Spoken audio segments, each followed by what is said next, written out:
মানে তোমরা আমাকে জাস্ট বোঝাও যে এক মুহূর্তের খুশির জন্য আমরা পুরো এএফসি এশিয়ান কাপ কোয়ালিফায়ার্স থেকে বিদায় হয়ে গেলাম, আমরা নেক্সট এএফসি কাপে খেলতে পারবো না। ইস, ছি, লজ্জার ব্যাপার ইন্ডিয়ার জন্য এটা। এমন পারফরমেন্স যেখানে ছাংতের প্রথম গোল দেখে আমরা এতটা উত্তেজিত হয়েছিলাম, আমাদের মনে যেখানে একটা আশা জেগেছিল, সেখানে এত ওয়ার্স্ট পারফরমেন্স আমরা সত্যি একদমই ভাবতে পারিনি। কি প্ল্যানিং ছিল আজকের ম্যাচে, কি স্ট্র্যাটেজি ছিল আজকে কোচ খালিদ জামিলের, অ্যাটাকিং স্ট্র্যাটেজি যেটা ইন্ডিয়ান প্লেয়ারদের দ্বারা কোনোভাবেই সম্ভব না। তারা হচ্ছে গরুর মতো শুধু ডিফেন্সিভ করে যাও এবং গোল খেয়ে যাও। ডিফেন্সিভ যদি শান্তির জিঙ্গা না থাকে, কি করে কি হতে পারে সেটা আজকের ম্যাচে আমরা আবার দেখতে পারলাম। যেখানে আমরা 1-0 লিড করছিলাম, সেখানে আমরা 2-1 হেরে গেলাম। উফ, একটা ইন্ডিয়ান ফুটবলার ফ্যান হিসাবে আমরা নির্লজ্জের মতো যেখানে ইন্ডিয়ান ফুটবল ফ্যানকে সাপোর্ট করি, সেখানে ইন্ডিয়ান ফুটবল টিম আমাদেরকে কী দিচ্ছে না, হতাশা দিচ্ছে, শুধু হতাশা। তার বেশি আমাদের এই নির্লজ্জ ফ্যানেদের আর কিচ্ছু পাওয়ার নেই। কি করব দাদা, বুঝতে পারছি না।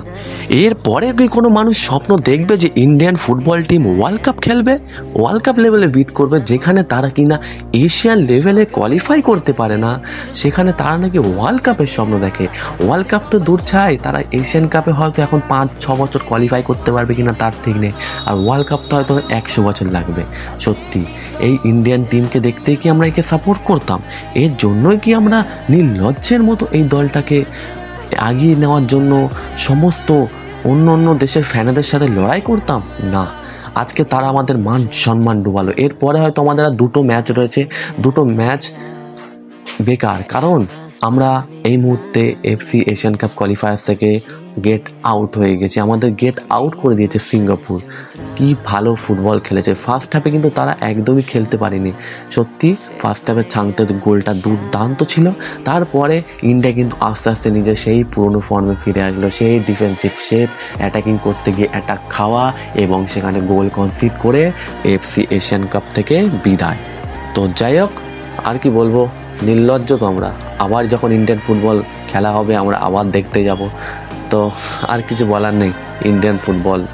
এবার একটাই ভরসা জোগাচ্ছে আমাদের আন্ডার-23, আমাদের যেই সিনিয়র টিমের দ্বারা তো কিছু হলো না, আমাদের এবার জুনিয়র টিমের উপর ভরসা করতে হবে। আন্ডার-17, আন্ডার-23 এরা যদি ফিউচারে কিছু করতে পারে, তাহলে একমাত্র ইন্ডিয়া পরবর্তী স্বপ্ন দেখতে পারবে। তাছাড়া এখন আর কোনোভাবে সম্ভব নয় এই টিমের দ্বারা। আর ইমিডিয়েটলি এই যতগুলো প্লেয়ার রয়েছে না, তাদেরকে ফুটবল খেলা ছাড়িয়ে লুডো খেলতে বলো। এদের লুডো খেলাই ঠিক আছে, গিয়ে চাষ করতে বলো মাঠে। এদের এটাই যোগ্য, এরা ফুটবল খেলার যোগ্য না। এরা জাস্ট টাকা ইনকাম করে আর একটুখানি খেলে দেয়, ব্যাস। এদের কোনো দেশের উপর কোনো ভক্তি নেই, কোনো খেলার কোনো পোটেনশিয়াল নেই, এটা জাস্ট নামেই ফুটবলার। তো আজকের মতো ভিডিওটি এখানেই শেষ করছি। জানি ভিডিওটি অনেক লং হয়ে গেছে, আরও অনেক কিছু বলার ছিল, কিন্তু সত্যি আমি এখন খুবই ফ্রাস্ট্রেটিং আছি। সো পরবর্তী কোনো ভিডিওতে বলে দেবো। এবং যারা যারা এর আগে আমার লাইভ লিঙ্ক পেয়ে যারা খেলা দেখতে পাচ্ছ, তারা একবার কমেন্ট করে আমাকে জানিয়ে দিও, ব্যাস।